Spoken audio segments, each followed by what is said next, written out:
Yeah, Nico, I'm alright. Ano ka ba? Don't worry. I told Nicolo. Yes, the same Nicolo na ex ni Clarice nung kinamusta niya ako.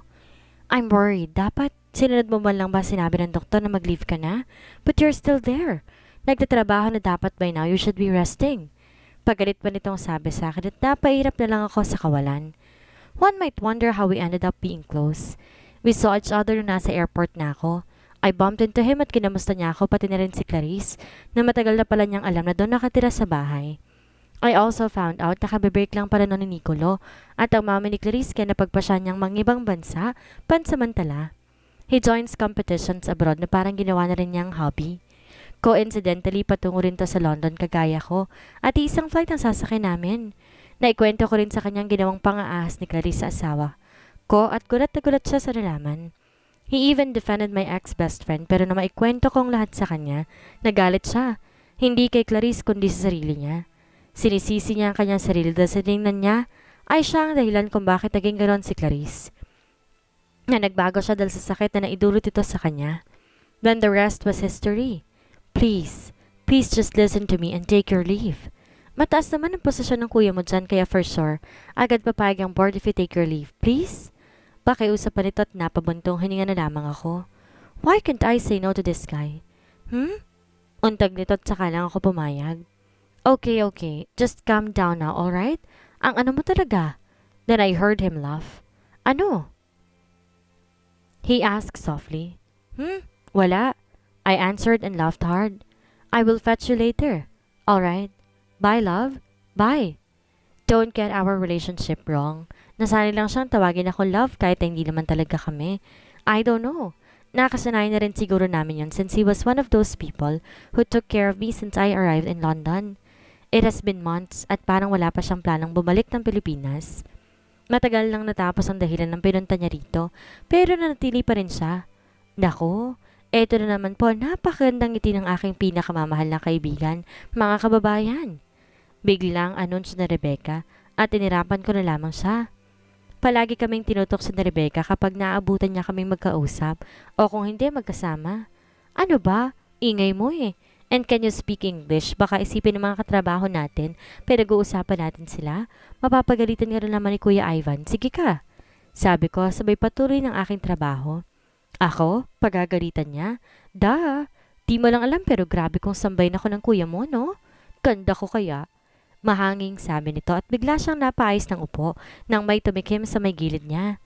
When I looked at her, nakita kong napayo ko ito at nagbukang abalang-abala sa trabaho. Ano yung narinig kong grabe kita kung sambahin, ha? Pag-iistrikto ni Kuya Ian pero narinig kong mahinang pagtawa ni Rebecca. Bakit hindi ba? Nakita ko pumula ang buong mukha ng kapatid ko, like as red as a tomato. Kinikilig? Wow! Tumahimik ka na, babe. Mahal kita, okay? Kau naman di ka na mabiro eh. Sabi ni Kuya at nang makawala na si Rebecca, isang malakas sa tawang kumawala sa bibig nito. Kaya naman napatay yung iba pa naming katrabaho sa kanya. Oh, you're so in love with me, Ivan. So in love. Sabi nito at napailing na nga lamang ako. Di ko na sila binigyan pa ng pansin at nag-focus na lang ako sa aking trabaho. Then my phone vibrated indicating a message. I found nang basa kong galing to kay mama mula sa Pinas. What could be so urgent talagang nag-aksaya pa si mama ng load? May text lamang ito. Mom, Iha, I don't know if this is a bad news or a good one, but Clarice had a miscarriage. It was short. Just that. But it brought a big impact to me. Hindi ko alam kung masisiyahan ba ako sa aking nabasa. Dahil sa loob ng ilang buwan, na pagkawala ko'y dumating na kagad ang karma niya but a feeling of sadness aroused in me. Parang naramdaman ko yung pagkabasag ng puso ko para sa kanya. Yes, hindi man kami magkaayos at ginawa man niya iyon sa akin. Pero sa tingin ko'y wala namang kinalaman ng bata sa away namin. Having a baby is a blessing, but that blessing was taken away from them, ni hindi man lang nila nakita. I sighed heavily saka hinaplos ang malaki kong tiyan. Yes, malaki talaga. Dahil ikaw ba naman ang may 3 sanggol sa sinapupunan, hindi ba? Triplets. Triple blessing ika nga. What happened? Napatingin ako sa aking gilid at naroong nakatayo si Kuya. Alalang tinignan ako. Mom delivered the news. I told him at naramdaman kong paglapit na iba pang naroon. What? Tanong ng isang Briton kong kaibigan. My best friend had a miscarriage. Sabi ko sa kanya at narinig kong pagtawa ni Rebecca na para bang sobrang nakakasiya sa kanyang narinig. Rebecca, bakit ganyan ang reaksyon mo? Dapat malungkot ka pa para sa kapatid mo eh. Nawalan siya ng isa pang anak. I said, at magkahalong mangha at inis ang tingin sa kanyang ginawad sa akin. Sinasabi mo bang malungkot ako para sa kanya? Para magluksa dahil nawalan siya? Eh wala man lang siyang pakialam sa'yo, Magda. Bakit ka pa nagkakaroon ng pakialam sa kanya? Teka, don't tell me nakalimutan mo ng lahat ng ginawa niya sa'yo. Tanong niya pa na siyang nagpatahimik sa akin. Then memories of the past came rushing by. No, of course not. Ikling sagot ko at agad bumalik sa trabaho, not minding the feelings that are arising. Tinapon ko lahat, katulad ng kung paano niya ako tinaboy sa buhay niya. Pero kapatid mo pa rin siya, Rebecca. Kahit konting respeto man lang ibigay mo sa kanya. I told her pero inirapan niya lamang ako. She has a point, Magda. But you have a point too. Gosh, why am I always in between you two? This makes me crazy like always. Maarteng sambit ni Bianca na Briton ding kaibigan namin. Na mag-aalas 8 na ng gabi, may natanggap agad akong text galing kay Nico na nasa baba na siya ng building. I immediately turned my computer off at maingat na nag-inat bago tuloy ang tumayo at nagtungo sa elevator. Nang makarating ako sa baba, nakita ko siya nakaupo sa isang couch habang hawak ang isang magazine. I called him and when he noticed me, he immediately stood up at lumapit kaagad. He took my bag at siya nang nagdala habang naglalakad kami papunta na sa sasakyan niya. Nang tuluyan kaming makapasok, agad nang ini-on ko ang stereo at naghanap ng magandang station. So, you finally took a leave? Tanong niya sa akin at tumango lang ako bilang sagot. You know, napapaisip din ako kung di ba delikado na mag-isa ka rin sa apartment mo. I know, I get it. Na kaya mo namang mag-isa but with your status right now, baka delikado, he said. Delikado talaga kung mag-isa ka lamang sa apartment mo. Walang makakatulong sa'yo in case na mga naka sa 10 oras ng gabi, di ba? Sabi niya at napabuntong hininga na lamang ako. Ito na naman kasi ang pagiging concern niya. Minsan kasi nagiging OA na siya eh. What if I stay in your apartment first bago ka pa manganak para maalalayan din kita sa araw-araw? Tanong niya. No need. Malayo pa yun at saka hindi ba? Pinababalik ka ng mami mo sa Pilipinas? You know you should start taking care of your business there. Sayang din yun, Nicolo, kapag mapapabayaan mo lang. Sabi ko at siya naman ang napabuntong hininga. My sister is there. Kaya na niya yun? I'm still working on myself for my happiness. Pilit ko pang hinahanap yon. He sighed. At nagkita pala kami ng kuya mo kanina sa lobby and as usual, di na naman niya ako pinansin. He laughed. Siguro dahil yun kasi ex ko si... He trailed off. No, don't think that way. Hindi no. Yan na naman yung utak mo eh. You're overthinking again ha? Medyo napataas ang boses ko kaya naman binigyan niyang takbo ng sasakyan. At narinig kong mahinang pagtawa niya. Chill ka lang. Ang triplets mo, isipin mo. Pabirong sabi niya at napairap naman ako. Nako, ikaw talaga ang hilig mong painitin yung ulo ko eh. Reklamo ko, tumawa naman siya ng pagkalakas-lakas. May nabalitaan din pala ako mula sa Pilipinas. I started and he became silent all of a sudden. I know that he knows kung sino tinutukoy ko. I have never kept a secret from Nicolo, lalo na't kung tungkol kay Clarice. Kahit ano man ang nangyari noon, alam kong may konting pagmamahal pa rin siyang nararamdaman para sa babaeng yon. I know what happened. He said at di ko mapigilang gulat na tiningnan siya. He smiled bitterly as he took a left turn. Magda, I never did mention her kasi masakit pa rin ang ginawa niyang pang-iwan sa akin. I loved her, Magda. I mean, I still do. I was. Never mind, he said, and I just stared out of the window. He is mourning. Iba talaga magmahal si Nicolo. Kahit sobrang sakit ng ginawa ni Clarice sa kanya, patuloy pa rin niya itong minamahal. How could she be so lucky pero tinapon niya lang ang lahat ng yon? I'm sorry. I ruined the night, he said and I just nodded at him. Wala yon. Ako ang nagpa-initiate ng topic in the first place. Malamig kong sabi at dinig kong buntong hininga niya. Paano mo siya nagagawang mahalin kahit sobrang sakit ng ginawa niya sa'yo?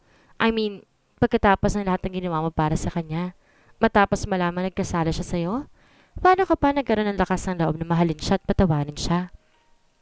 Hindi ko napigilang magtanong. One could never say. We could never explain no matter how much we find reasons. Mahal ko siya. He answered and smiled. I'm sorry, I said. Bakit ka humihingi ng tawad? I sarcastically laughed. I'm in pain, Magda, but I are you. Hindi ko talaga masabi kung para saan ang paghingi ko ng tawad pero gusto ko lang sabihin. I just want to say I'm sorry.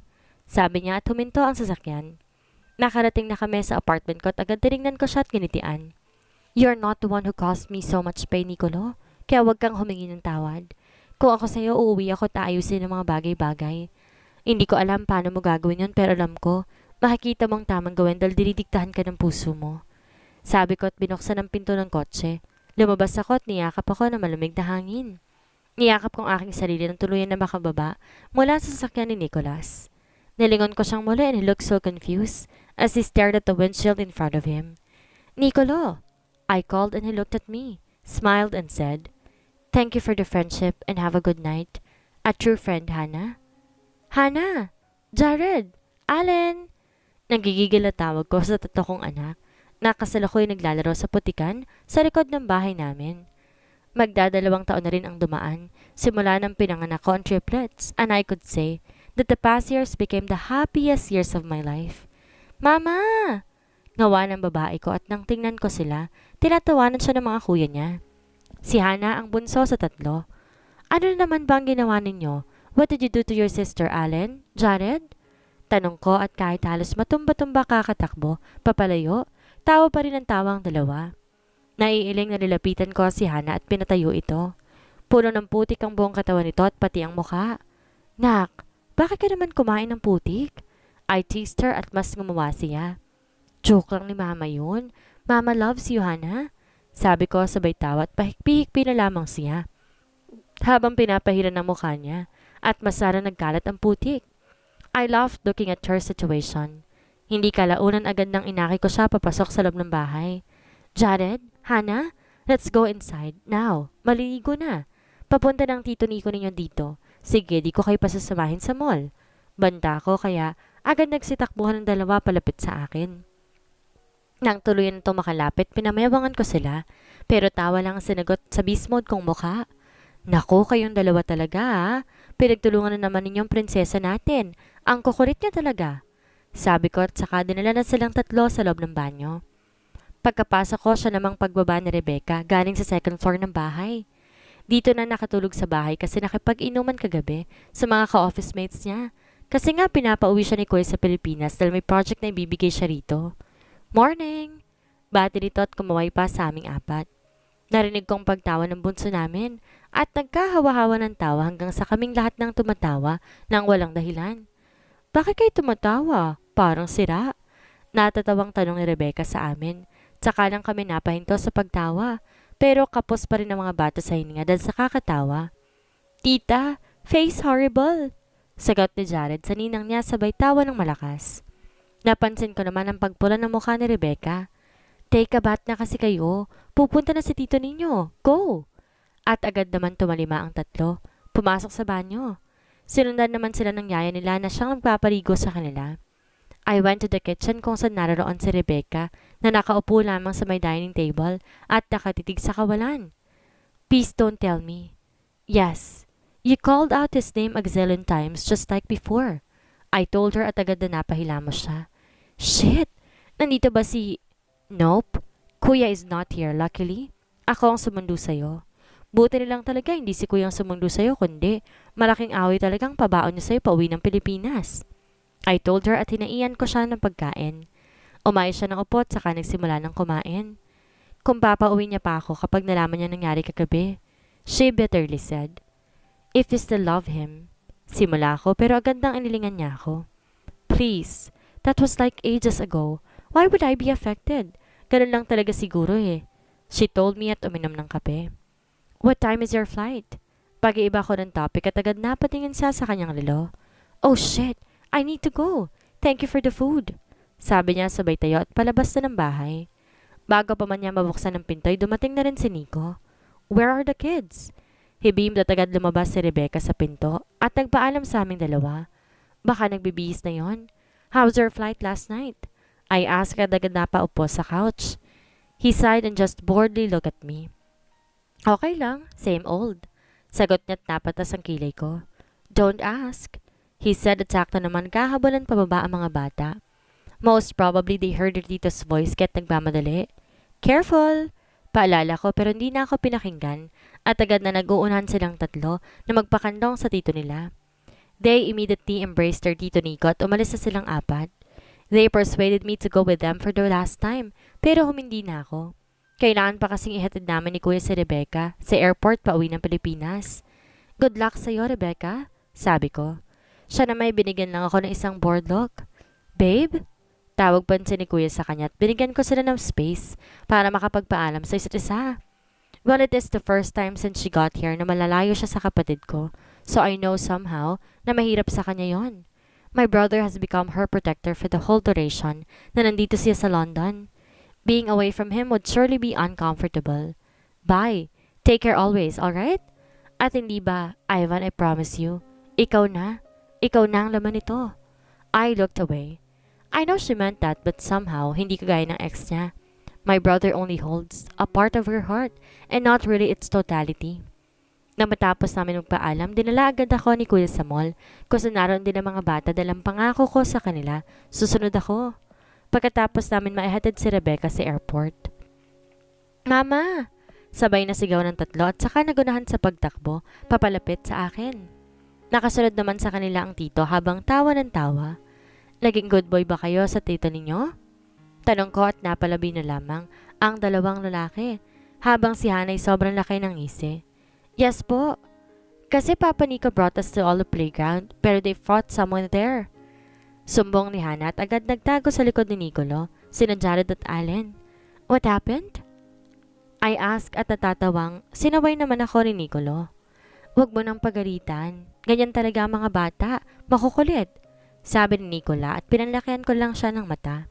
Dahil sa kanya kahit nasaspoil ang mga anak ko eh. Tara na sa ramen house. Ayaw ni Nicolo at sabay-sabay kaming naglakad patungo sa restaurant na yon. Hindi pa man kami tuloy nakakapasok sa restaurant na may tumawag na sa pangalan ni Nicolo kaya naman pinauna niya na kami sa loob.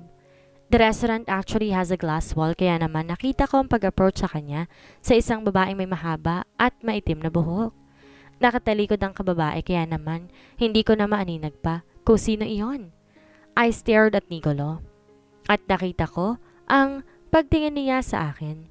I frowned when he signaled me to come over kaya naman napabuntong hininga na lamang ako.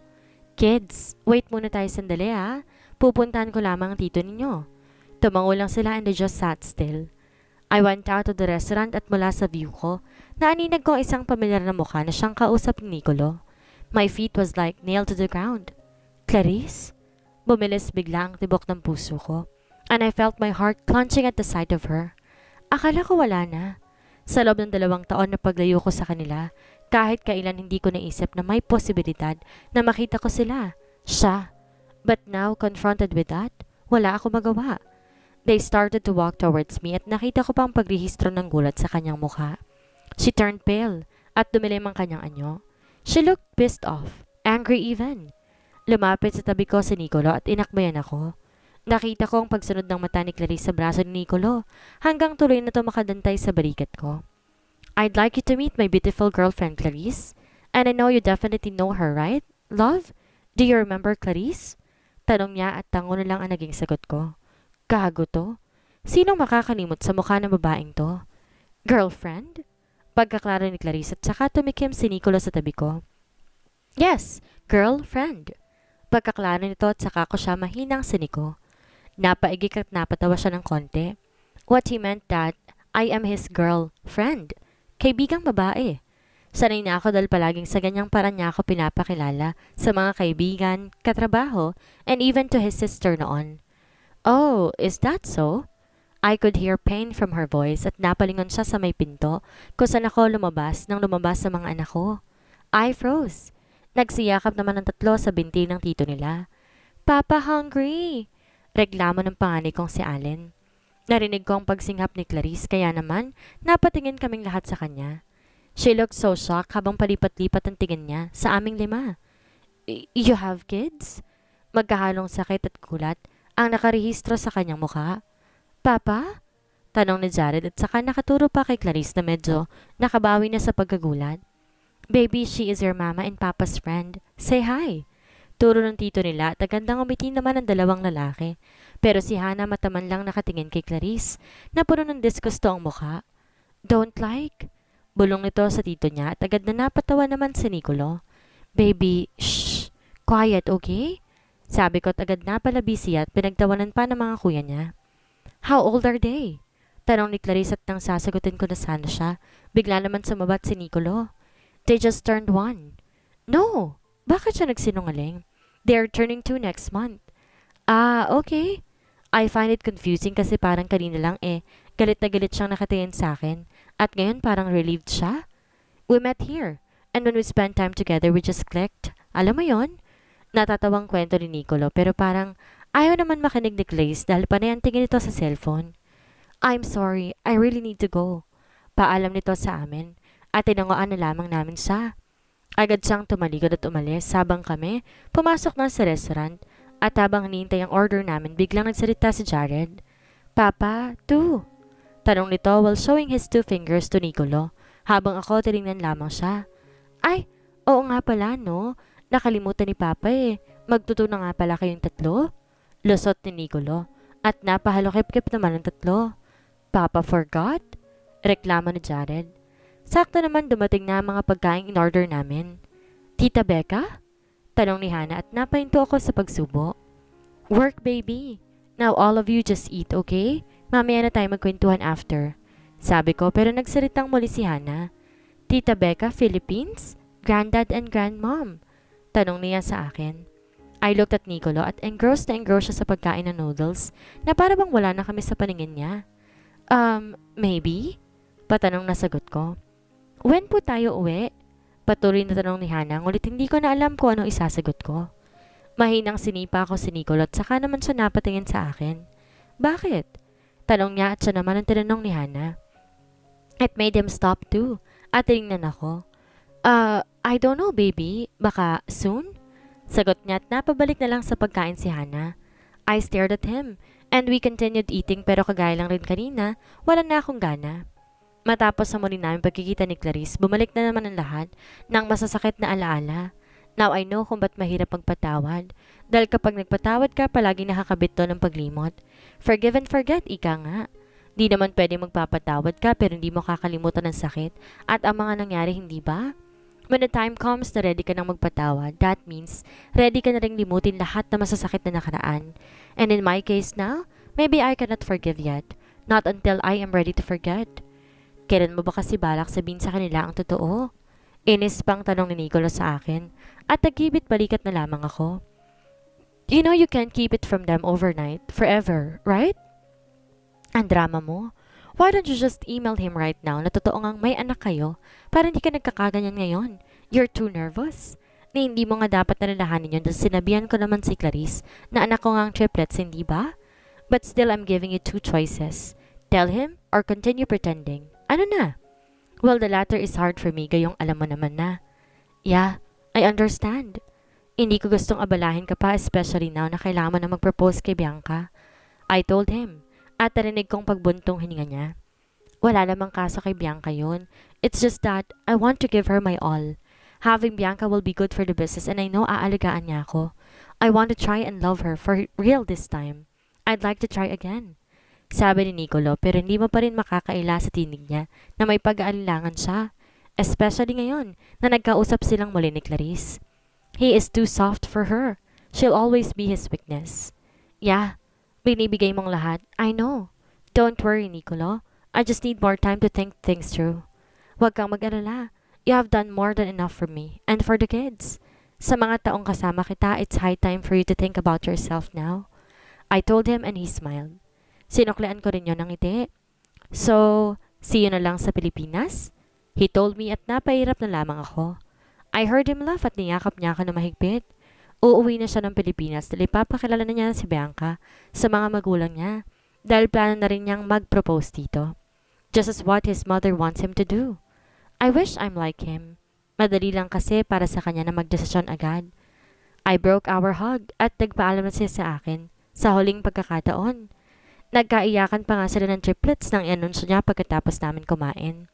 Mawawali na naman kasi ang 3 sa kanya at siya naging father figure sa 3 kaya kahit mabigat ang loob ng triplets, pumayag na rin ang mga ito kalaunan, napakawalan na ang Tito Nicolo.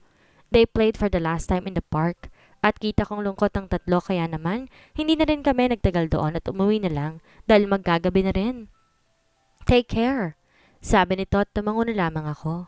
Take care too, sabi ko at saka humiwalay na sa pagkakayakap namin.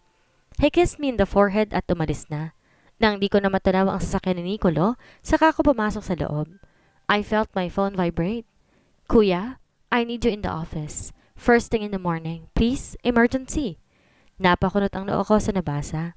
Emergency? Kung emergency, bakit di nilang kaagad, hindi ba? Di ko na binigyan pa ng pansin ang text ni Kuya at tuloy na ako nakatulog.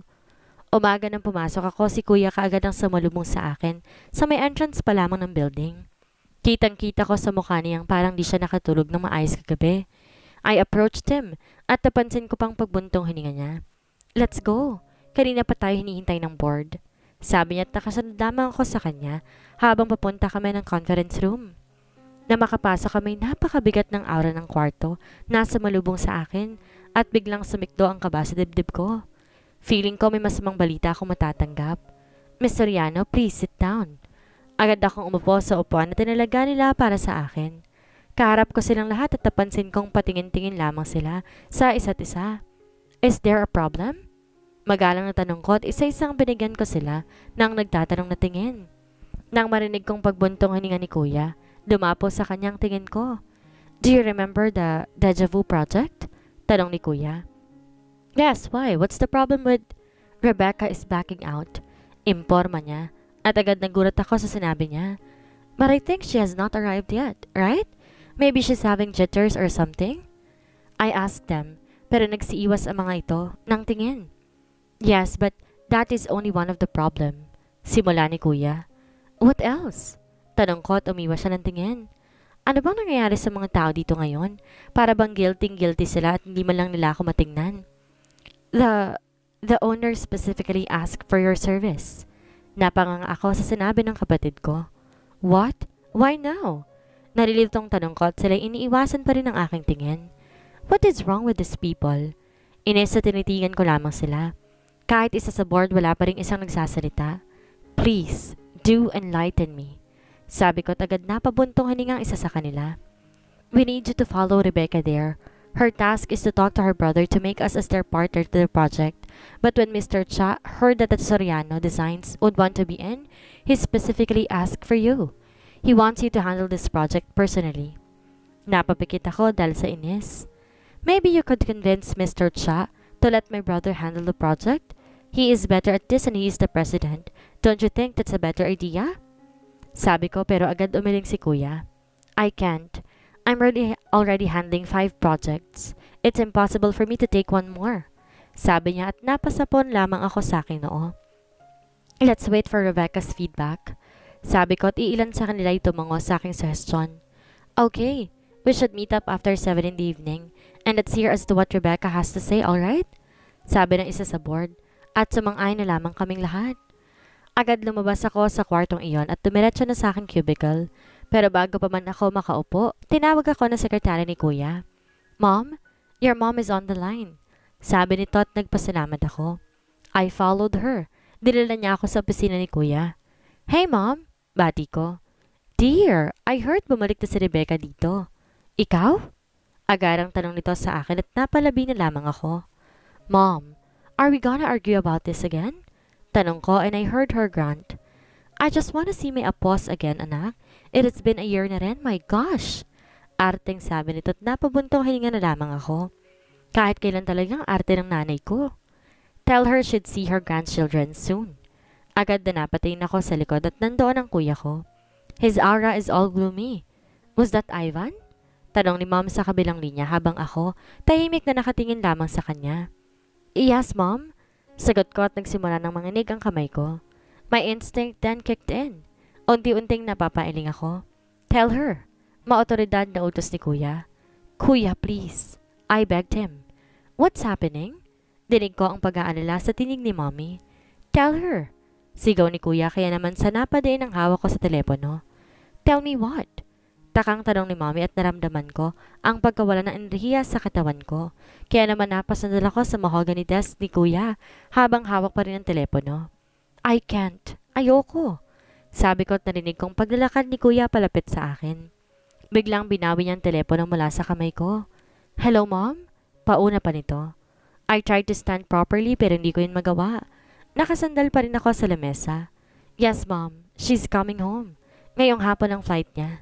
Ipapasunod ko na lamang ang mga bata kasamang yaya nila. Sabi nito at saka naman nabuwal ako sa pagkakatayo at napaupo. Bakit? Bakit ganito ang nararamdaman ko? I have never felt so afraid my entire life. What am I afraid of in the first place? Okay naman ang lahat. My breath deepened and I know na nagpapanik attack na naman ako. Narinig kong mabilis sa pagpapaalam ni kuya kay mommy at agad na dinilohan ako. Binigyan niya ako ng paper bag na kinuha niya sa kung saan. Sunod-sunod ang paghinga ko ng malalim at naramdaman ko pang pagtulo ng duha ko. Breathe in, breathe out. God, hinay-hinay lang. Sabi ni kuya at ilang minuto lang din ang lumipas, naging normal lang paghinga ko. Tinanggal ko na rin ang paper bag at agad na inabutan ako ni kuya ng gamot na pampakalma. Is going home really that bad for you? Tanong nito. Pero hindi ko pa kinayang sagutin ang tanong niya dahil ako rin mismo hindi ko alam ang sagot. I sat still at bilang na bilang ko ang aking hininga. The office felt silent. Ilang sandali ang lumipas at tumayo na si kuya and he offered me to stand up. I took his hand at tinalalayan niya ako patayo. Giniya sa isang couch sa gilid ng kanyang opisina. Pinaupo niya ako at tinutusan niya ang kanyang sekretarya na ikuha pa ako ng tubig. You need to go home. Sabi niya at napayoko na lamang ako. Wala sa isip na tumayo ako. Magiging okay ka na ba? Tanong niya at ako pa rin ang sinagot ko sa kanya. I was just shocked. Sabi ko at iniwas ko ng aking tingin. Really? May pang-inis pa sa pagtatanong niya sa akin. Yes, really. Matigas na sabi ko. Okay, if you say so. Sagot niya sa akin at umupo sa kanyang swivel chair habang di ako hinihiwalay ng tingin. I was just shocked, sabi ko. Hindi kita tinatanong. Malamig pang sambit ni kuya. I repeated it dahil binibigyan mo ako ng mga ganyang tingin mo. You're standing at me like I'm being a big piece of joke that you just came in here. Reklamo ko. Inirapan ko siya at tumayo na. Lalabas na sana ako na marinig kong muling pagtawag ni kuya sa akin. When I looked back at him, ginawaran niya lang ako na isang seryosong tingin. I stared at him too and I raised my chin higher. You don't need to worry about me. I can handle various kinds of situations well. Sabi ko at agad gumaan ang pakiramdam niya. Take care. Sabi niya and I smirked at him. I'll surely will.